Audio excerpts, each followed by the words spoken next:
Namaste, welcome to Arthaniti. Today I want to tell you the story of the first mutual fund, private sector mutual fund in the country. Now, all of us know that UTI is the first mutual fund to open operations in the country.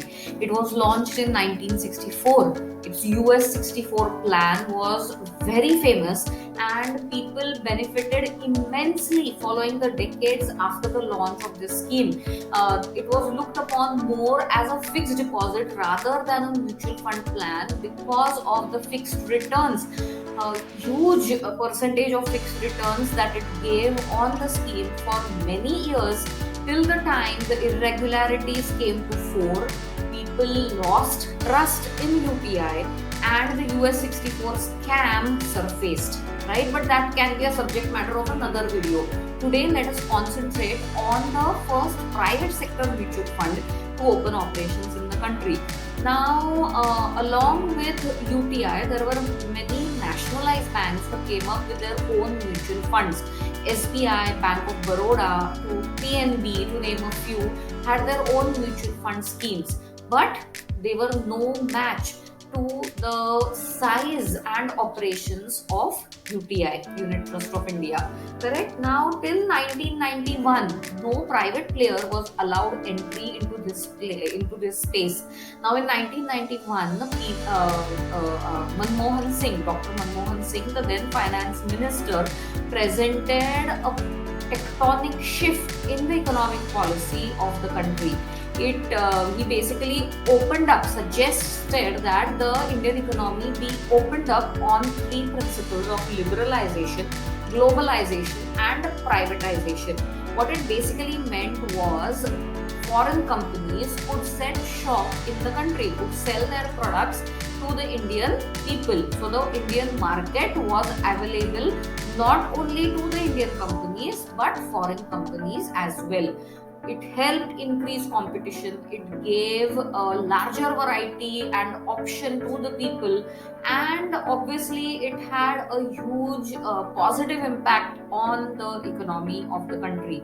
Now, following this decision, private players were allowed entry in the mutual fund business, in the mutual fund industry.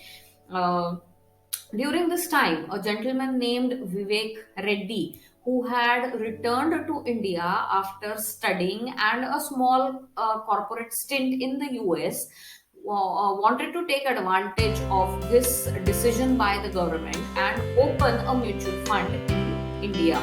Now, he approached his childhood friend Sham Kothari, Bhadra Sham, as his name was. He approached Sham Kothari and the two immediately agreed that this was a space where a business, a good enough business, could be started. Right now, who is this Sham Kothari?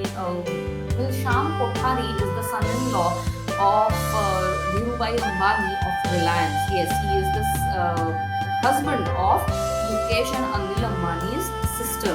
Now, Sham Kothari was from an industrial family himself. His father was having business interest in varied fields, right from petrochemicals to sugar to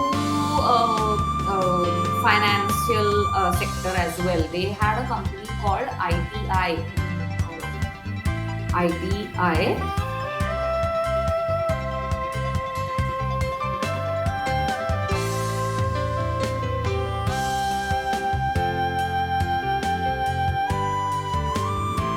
His family had interests in varied business fields like petrochemicals, sugar.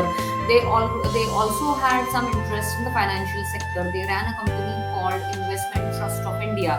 Now, the two joined hands and collaborated with Pioneer Mutual Fund, one of the oldest mutual fund houses in the US, and this collaboration set pace for the first private sector mutual fund to be named Kothari Pioneer Mutual Fund. So, the first private sector mutual fund, the Kothari Pioneer Mutual Fund, came into being in the year 1993. On 1st November 1993, they launched two equity oriented schemes. The first was Kothari Pioneer Blue Chip Fund, and the second was Kothari Pioneer Prima Fund. So these schemes were launched on the 1st of November 1993. Now, when they came out with their schemes into this space which was newly opened and no other private player was there, they wanted to give investors a different, unique experience. So this collaboration with Pioneer helped them to make many changes in the way mutual funds were functioning till then. Now, till then, what used to happen is the NAV, net asset value of a mutual fund, was published only once every month. What Kothari Pioneer Mutual Fund changed it, they started publishing the NAV on a daily basis. Secondly, the turnaround time was reduced significantly, in the sense if you wanted to redeem the units of your mutual fund, it would take 3 flat days to get credit of the proceeds of that mutual fund into your savings account. Now, this was very unique that Kothari Pioneer was giving to the investors. One more thing that they did was they started giving account statements for the unit balances which the mutual fund investors held in their schemes. What other mutual funds were doing were they used to give unit certificates, like you have your FD certificates. The mutual funds used to give unit certificates. Now they use Kothari Pioneer started giving monthly unit balance certificate, account balance certificates, which gave a idea to the investors about the value of their investment, whether it has gone up or down, and where did the NAV stand. Now, in one of the interviews, Vivek Reddy has been quoted saying that during those times in 1993, when internet was very new and the data connection was not as fast as what we experience today, one of the employees in their Mumbai office used to go to BSC every evening, upload the price data of the underlying stocks in which those blue chip and Prima mutual funds had invested in. He uploaded the price data for those stocks, and then he uploaded it on their computer in their office in Mumbai, so that it could be like the people sitting in Chennai would get that data, and then the NAV would be calculated on a daily basis. So, right, if you come to think of it now, and with the speed of data transfer, this looks like from another planet, right? But this happened not too long back. This was in 1993 that people had to physically go to BSC, upload the price data on a floppy disk, and then upload it back on their own computers in their office in Mumbai, which was available then to people sitting in Chennai who calculated the NAV on a daily basis. Now, sometimes with the dial up kind of a connection which was prevalent then, I really wonder how much time it would have taken sometimes to get the data and calculate the NAV and then publish the NAV on a daily basis. But everything has like lots and lots of hard work till it actually gets popularized and people start accepting it the way it is, right? So this was like very interesting piece of information that Vivek Reddy shared in one of his interviews. Now everything is at a click of a button, right? You just log on to your account, like in a particular mutual fund, on a particular mutual fund site, and you have the NAVs of your funds, you have the value of your funds. So nothing is so far fetched nowadays, correct? But this is how the first mutual fund story started. Now, these two funds, which were launched in 1993, are still operational. But can you see Kothari Pioneer name anywhere in the mutual fund market? No. Why? In the year 2002, Kothari Pioneer was sold to Franklin Templeton Mutual Funds.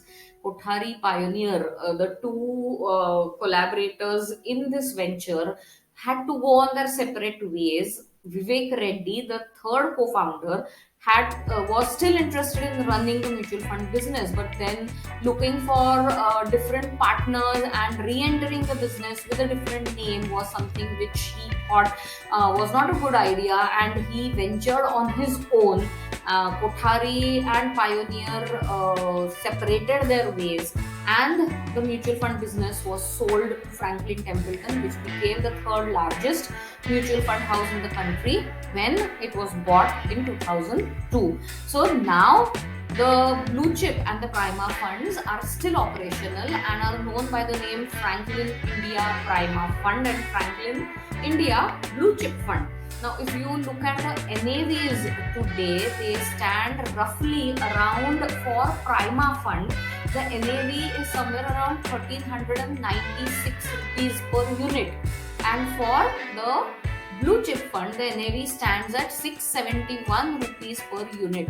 So imagine if you would have invested, say, 100 rupees, just bought one unit at the NFO, the new fund offer, which came in 1993, for a Prima fund today would be how much?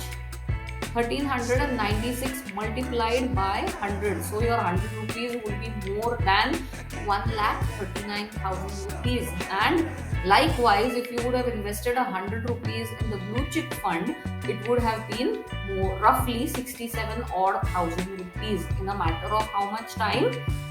2003, 30, in a matter of almost 30 years, the amount would have inflated exponentially to become more than lakh of rupees, correct? Your 100 rupees. So that is the power of mutual fund investing, that is the power of long term investing. And this was a very interesting story that I read, and I thought you should know about it. And that's why I made this episode. I hope you like this episode and this interesting tidbits that I told you about the mutual fund industry and how it has risen to be one of the major investment options for people around the country, with more transparency, more checks by SEBI, and less of management lapses, as were the case with UPI. And the mutual fund is an investment product to reckon with and take advantage of. And Kothari Pioneer were truly the pioneers of shaping the mutual fund industry as we see it today. Thank you. See you tomorrow with another video. Bye.